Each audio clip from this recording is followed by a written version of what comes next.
Bonjour à tous, donc aujourd'hui est un grand jour, ça y est, on y est. La Tesla Model 3 SR Plus passe sous la barre des 45 000 euros. Elle peut ainsi bénéficier des 7 000 euros de bonus écologique. On va aller vérifier ça tout de suite, je passe dans le configurateur Tesla et on va faire une configuration minimaliste, une SR Plus sans option. C'est-à-dire une SR Plus sans crochet d'attelage, peinture blanche, intérieur noir. Et là, prix d'achat comptant, on est à 36 800 euros. C'est à peine croyable. Je pense qu'on va en voir des SR Plus sur la route. Il me semble que là, on est à peu près sur les prix d'une ID3 ou enfin d'un autre véhicule électrique. Non, là, bravo Tesla. Et donc, on peut aussi voir l'option LOA. Donc, ça fait un tarif, un loyer à 315 euros par mois pour 10 000 km. Bon, je conseille quand même de passer le kilométrage un petit peu plus haut, puisqu'en électrique, on a tendance à rouler un petit peu plus. Donc, comptez plutôt 325 euros, 10 euros de plus si vous prenez un forfait 20 000 km.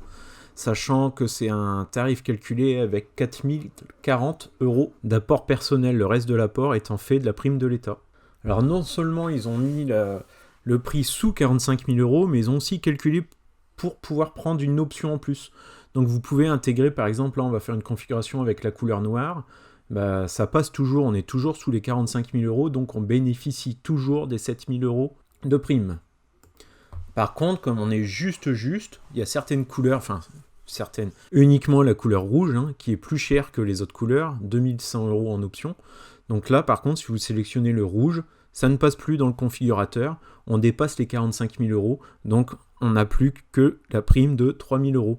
Donc ça revient très cher de prendre la couleur rouge. À mon avis, des SR Plus rouge, on va pas en voir beaucoup. Puisque là, en rouge, la SR Plus passe à 42 900 euros, contre, pour une couleur blanche, 36 800 euros. Donc ça fait quand même 6 100 euros d'écart pour simplement une couleur. Même punition si vous voulez choisir une couleur plus l'intérieur blanc, bah, ça passe pas non plus. Donc ça sera soit blanc intérieur blanc, mais noir intérieur blanc, même punition.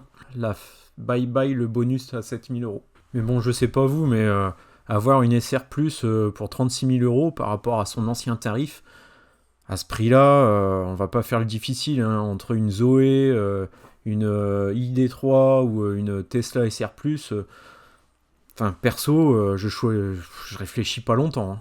Cette éligibilité à la prime de l'État de 7 000 euros fait aussi que la version grande autonomie, même s'ils ont baissé le prix, l'écart entre la SR Plus et la grande autonomie est plus important, puisque la grande autonomie sans option est à 48 990 euros, contre 36 800 euros pour la SR Plus, qui fait un écart de 12 090 euros.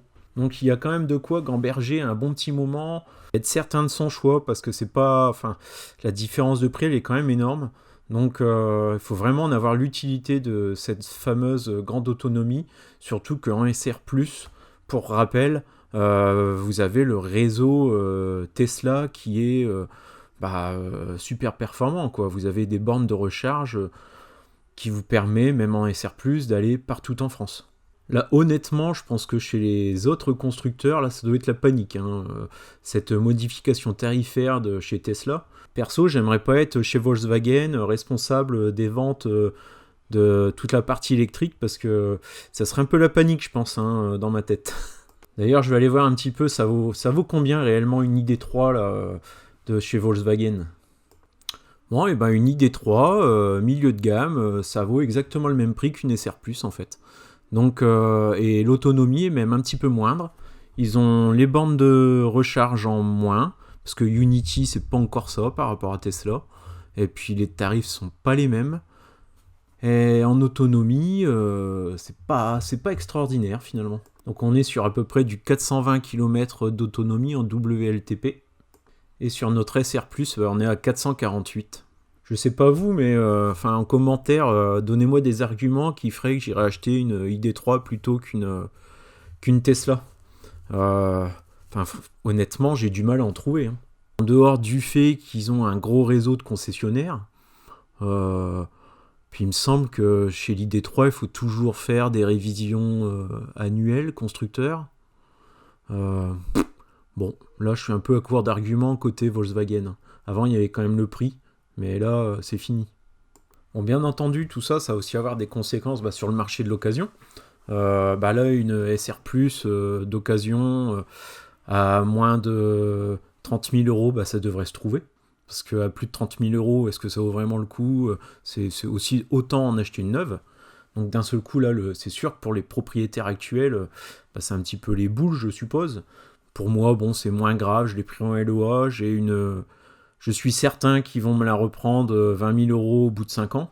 Donc là, c'est tant pis pour eux et tant mieux pour moi, je vais dire. Hein. J'avais choisi la LOA justement pour ne pas prendre ce risque. Pour ceux qui ont déjà commandé une SR+, moi je vous conseille d'annuler votre commande tout simplement, parce que je pense pas qu'il y aura une modification de prix sur les commandes déjà passées.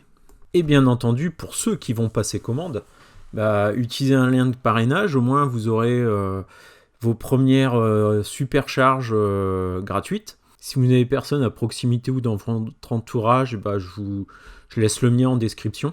Et en tout cas, prenez d'abord le lien d'une personne qui peut vous faire essayer la voiture et qui sera là pour vous conseiller. Le lien, il faut cliquer dessus avant de passer commande, au moment de l'achat. Sinon, ensuite, c'est trop tard. Impossible de faire marche arrière et d'ajouter un parrain par la suite. Bon, en tout cas, moi, ce tarif de la SR+, je reste assez sur le FS, là. Bravo, hein, c'est un très bon tarif. Là, on est vraiment plus sur une voiture super haut de gamme, inaccessible. Hein. C'est vraiment la voiture classe moyenne. Et pourtant, elle reste inchangée. C'est toujours la même super bonne voiture que je conduis tous les jours. Même en mieux. Et ce que je peux vous dire, c'est que cette voiture, c'est quand même un vrai bonheur. Et c'est pas la SR+, qui m'empêche de voyager. Au contraire, j'ai même planifié, là, pour le mois de juin, un petit road trip de presque 4000 km. Et ça ne me fait même pas peur, et je ne vais même pas planifier mon voyage sur aucun site web, puisque de toute façon, des bornes de recharge Tesla, il y en a partout en Europe. Ce soir, je sens que certains vont se poser des questions. J'achète ou j'achète pas?